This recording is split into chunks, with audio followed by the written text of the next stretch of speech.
बिस्मिल्लाहिर्रहमानिर्रहीम अल्लाहुम्मा सल्ली अला सय्यदिना व मौलाना मोहम्मद मुबारक वसल्लम। अस्सलाम वालेकुम माय डियर स्टूडेंट्स, कैसे हैं आप सब लोग? उम्मीद है खैर आफियत से होंगे। एलोटॉपिक साइंस एकेडमी के चैनल पर आपको खुश आमदीद। आज हम अपना लेक्चर नंबर 9 स्टार्ट करेंगे। इससे पहले लेक्चर नंबर 8 में हमने साइंटिफिक मेथड फर्स्ट हाफ देखा था, उसके 3 स्टेप्स को डिस्कस किया था। अगर आपने वो वीडियो वॉच नहीं की तो उसका लिंक आपको डिस्क्रिप्शन या आई बटन में मिल जाएगा। Dear students, recap your memory. हमने लास्ट लेक्चर में डिस्कस किया था साइंटिफिक मेथड को। हमने कहा था कि साइंटिफिक प्रॉब्लम को सॉल्व करने के लिए कुछ स्पेसिफिक स्टेप्स होते हैं। इन स्टेप्स को हम कहते हैं साइंटिफिक मेथड। लास्ट लेक्चर में हमने 3 स्टेप्स को डिस्कस किया था। आज हम नेक्स्ट जो 3 स्टेप्स हैं जो रह गए थे उनको डिस्कस करेंगे, और साथ ही हम डिस्कस करेंगे थ्योरी एंड लॉ जो कि आपके बुक के अंदर डिस्कस किया गया है। डियर स्टूडेंट्स, साइंटिफिक मेथड के हवाले से हमारा जो 4th स्टेप है वो है डिडक्शन। डिडक्शन में क्या होता है कि साइंटिस्ट लॉजिकल रिजल्ट्स प्रोवाइड करते हैं अपने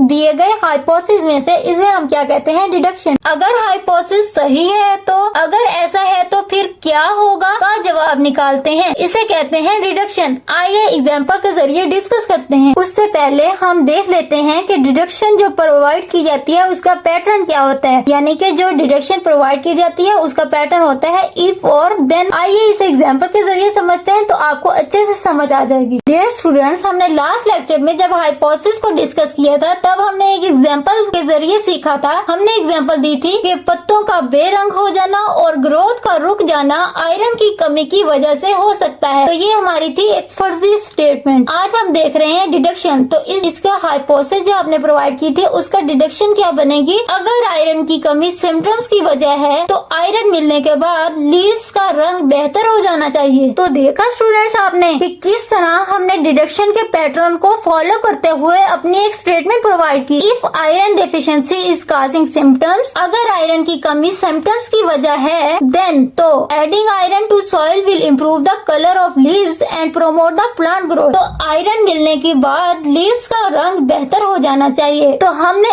इफ और देन का पैटर्न को फॉलो करते हुए हमने अपनी डिडक्शन की स्टेटमेंट को कंप्लीट किया। साइंटिफिक मेथड के हवाले से जो स्टेप नंबर 5 है वो है एक्सपेरिमेंट। तजुर्बात किए जाते हैं। जो हमने हाइपोथेसिस पेश किया, देखा जाता है, प्रूफ किया जाता है कि वो स्टेटमेंट जो हमने दी है वो ठीक है भी या नहीं। ये साइंटिफिक मेथड का सबसे अहम हिस्सा है। साइंटिस्ट हाइपोथेसिस टेस्ट करने के लिए तजुर्बा करते हैं। सक्सेसफुल एक्सपेरिमेंट में एक हाइपोथेसिस करेक्ट प्रूफ कर दिया जाता है तो एक्सेप्ट कर ली जाती है। उसके अल्टरनेट जो दूसरी हाइपोथेसिस जिसे इनकरेक्ट प्रूफ किया गया उसे रिजेक्ट कर दिया जाता है। डियर स्टूडेंट्स, अब तजुर्बा 2 ग्रुप में होता है। फर्स्ट है एक्सपेरिमेंटल ग्रुप, सेकंड है कंट्रोल ग्रुप। आइए डिस्कस करते हैं एक्सपेरिमेंटल ग्रुप और कंट्रोल ग्रुप में क्या फर्क है और ये क्या होते हैं। डियर स्टूडेंट्स, कंट्रोल ग्रुप जिसके अंदर क्या होता है, सब कुछ नॉर्मल रखा जाता है, कंडीशंस को चेंज नहीं किया जाता। जैसे टेम्परेचर है, लाइट है, डिफरेंट जितने भी फैक्टर्स होंगे उनको हम कंट्रोल ग्रुप में रखेंगे, यानी कंडीशन चेंज नहीं करेंगे। जबकि एक्सपेरिमेंटल ग्रुप में क्या होता है, जिसमें कंडीशंस को चेंज किया जाता है, जैसे टेम्परेचर और लाइट का ये जो फैक्टर्स होंगे इनको जो है इनकी वैल्यूज वगैरह चेंज कर दी जाएंगी, वो क्या होंगे? Experimental group. आइए डिस्कस करते हैं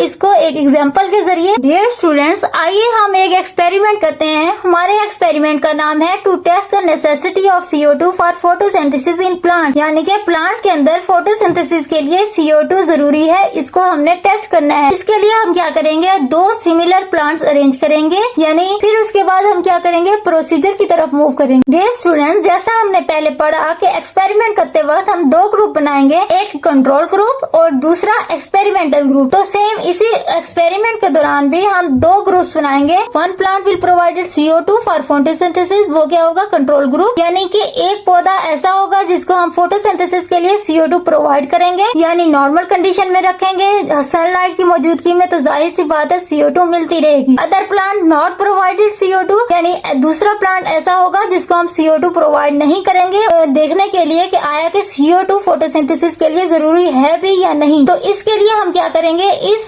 प्लांट को जो है हम अपने किसी रूम में इधर कहीं रख देंगे एक्सपेरिमेंट करने के लिए। तो ये हमारे पास दूसरा पॉइंट क्या होगा, एक्सपेरिमेंटल ग्रुप। डियर स्टूडेंट्स, अब हम कुछ दिनों के बाद अपने किए गए एक्सपेरिमेंट का रिजल्ट देखेंगे कि आया कि हमारे रिजल्ट में हमें क्या हासिल हुआ, फोटोसिंथेसिस के लिए CO2 जरूरी है या नहीं। तो डियर स्टूडेंट्स, चंद दिनों के बाद जब हमने अपने रिजल्ट देखा तो हमें पता चला कि CO2 फोटोसिंथेसिस के लिए जरूरी है। कैसे? जब हमने नॉर्मल कंडीशन में रखा गया पौधा उठाया तो उसकी ग्रोथ बेहतर हो चुकी थी और उसकी जो है वो कलरिंग भी अच्छी थी, जबकि जो हमने बंद कमरे के अंदर रखा हुआ पौधा उठाया तो उसके अंदर फोटोसिंथेसिस स्टॉप हो चुकी थी CO2 ना मिलने की वजह से। तो डियर स्टूडेंट्स, यहाँ से हमें क्या पता चला कि जहाँ फोटोसिंथेसिस नहीं होगी वहाँ CO2 की जरूरत साबित होगी। तो ये रिजल्ट हमारे पास अखज़ हुआ आफ्टर एक्सपेरिमेंट। प्यारे बच्चों, जो आखिरी स्टेप था हमारे पास रिजल्ट्स, जो कि बेसिक स्टेप है और बहुत इंपॉर्टेंट स्टेप है, उसके अंदर क्या करते हैं कि एक्सपेरिमेंट के दौरान जितना भी हमने डाटा कलेक्ट किया होता है उसको एनालाइज करते हैं और ग्राफ के जरिए समराइज करते हैं रिजल्ट्स को। यानी कि अगर मैं आपको थ्योरी के जरिए एक रिजल्ट पेश करूं और दूसरी जानिब मैं आपको ग्राफ के जरिए रिजल्ट पेश करूं तो आप बहुत जल्दी समझने के लिए ग्राफ को पिक करेंगे, क्योंकि उसके अंदर टाइम कंज्यूमिंग कम है और आप ग्राफ के जरिए रिजल्ट को जल्दी समझ पाएंगे एज कम्पेयर टू लंबी थ्योरी पढ़ने के। डियर स्टूडेंट्स, अब उस साइंटिस्ट ने एक एक्सपेरिमेंट कर लिया। उस एक्सपेरिमेंट के बाद उसने क्या किया, एक रिजल्ट्स भी तैयार कर लिए। अब वो रिजल्ट्स अपने कम्युनिटी तक कैसे पहुंचाएगा? तो डियर स्टूडेंट्स, उसके मुख्तलिफ तरीके हैं। फर्स्ट है हमारे पास publish in journals and books, यानी कि डिफरेंट जर्नल्स में या बुक्स वगैरह में पब्लिश कर दिए जाएंगे। सेकेंड है हमारे पास शेयर विद अदर साइंटिस्ट, या फिर वो डिफरेंट साइंटिस्ट के साथ रिजल्ट्स को शेयर करेंगे। अब वो साइंटिस्ट के साथ डिफरेंट जो है रिजल्ट्स हैं उनको शेयर कैसे करेंगे, वो भी कुछ पॉइंट्स है, आइए डिस्कस करते हैं। फर्स्ट है create reports. First of all वो क्या करेंगे, रिपोर्ट्स तैयार करेंगे and give presentation in national and international meetings. यानी कि फर्स्टली जब उसने साइंटिस्ट को अपने रिजल्ट्स शेयर करने हैं तो सबसे पहले वो रिपोर्ट तैयार करेंगे, फिर प्रेजेंटेशन देंगे नेशनल और इंटरनेशनल मीटिंग्स के दौरान और डिफरेंट सेमिनार्स के दौरान, ताकि उसका जो रिजल्ट है वो डिफरेंट साइंटिस्ट तक पहुंच सके। तो स्टूडेंट्स, ये थे 6 स्टेप्स जो कि आपकी बुक के अंदर मेंशन किए गए थे साइंटिफिक मेथड के हवाले से। आइए डिस्कस कर लेते हैं नेक्स्ट छोटे से पॉइंट को, जो कि आपके प्रीवियस टॉपिक के साथ रिलेट करता है। हमारे टॉपिक का नाम है थ्योरी एंड लॉ या प्रिंसिपल। डियर स्टूडेंट्स, हमने लास्ट लेक्चर के अंदर डिस्कस किया था कि हम एक हाइपोथेसिस ऑब्जर्वेशन के बाद हाइपोथेसिस प्रोवाइड करेंगे। अगर एक हाइपोथेसिस बार बार एक्सपेरिमेंट्स में सही साबित हो तो वो थ्योरी बन जाती है। For example, theory of evolution explains how species changes over time through natural selection. यानी कि थ्योरी ऑफ एवोल्यूशन एक थ्योरी है, बायोलॉजिकल थ्योरी है, एक्सप्लेन करती है किस तरह स्पीशीज जो है वो टाइम के साथ साथ चेंज हो रही है थ्रू नेचुरल सिलेक्शन। यानी नेचुरल सिलेक्शन के थ्रू वो टाइम के साथ साथ स्पीशीज कैसे चेंज हो रही है, ये एवोल्यूशन की थ्योरी प्रोवाइड की गई है, जो कि हाइपोथेसिस को बार बार चेक करने के बाद बन गई। और स्टूडेंट्स, अगर थ्योरी को कई साल तक हर टेस्ट में बरकरार रखा जाए तो वो लॉ या प्रिंसिपल बन जाता है बार बार चेक करने के बाद। If a theory is proved again and again by experiments, it become law और principle. For example, biological laws कौन कौन से हैं? हार्डी-वेनबर्ग लॉ और मेंडल लॉ ऑफ इनहेरिटेंस। कुछ चंद एक लॉज हैं आपके बायोलॉजी के अंदर, जैसे कि फिजिक्स और डिफरेंट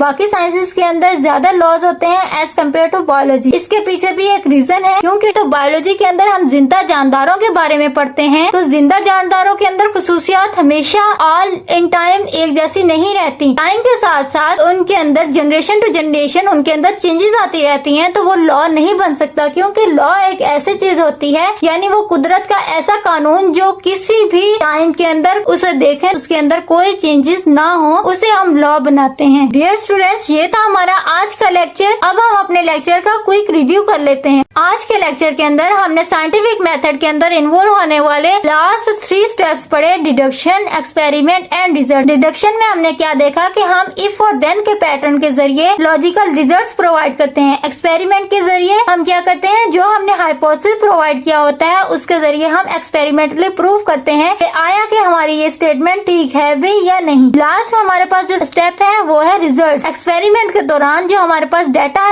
कलेक्ट होता है तो उसे एनालाइज करते हैं और ग्राफ के थ्रू समराइज करते हैं और डिफरेंट साइंटिस्ट तक शेयर करते हैं। डियर स्टूडेंट्स, लास्ट में हमने थ्योरी एंड लॉ को डिस्कस किया। थ्योरी में हमने कहा कि अगर एक हाइपोथेसिस बार बार एक्सपेरिमेंट्स में सही साबित हो तो वो थ्योरी बन जाती है, और अगर थ्योरी को कई साल तक हर टेस्ट में बरकरार रखा जाए तो वो लॉ या प्रिंसिपल बन जाता है। चलें जी, हमारा आज का लेक्चर कंप्लीट हुआ। उम्मीद करती हूँ मेरा आज का लेक्चर आपको समझ आया होगा। मेरी दिल से दुआ है अल्लाह आपको इल्म, फहम और आजिज़ी अता फरमाए, आपके ज़हन को रोशन, दिल को नरम और इरादों को पुख्ता करे। आमीन। मिलते हैं नेक्स्ट वीडियो में, तब तक के लिए अल्लाह हाफिज।